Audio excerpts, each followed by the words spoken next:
Hi, I'm Natalie Dormwr.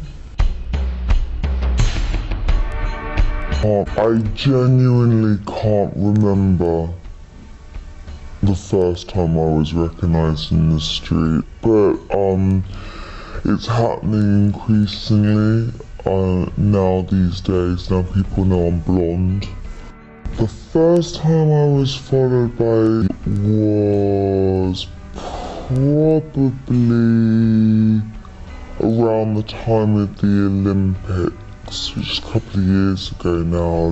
There was a lot happening in London. I was at a big party, and it was probably when I was coming out of that party.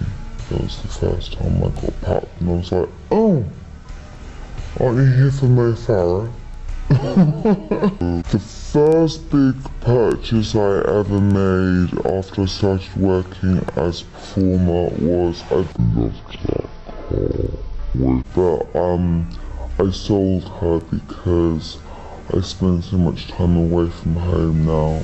One of the cool perks of my job is that sometimes now I get recognised. I can skip queues at restaurants. I think the first time I got out for brunch in New York, and people love to stand on the street for brunch in New York to queue up, and I managed to skip the line. Sorry.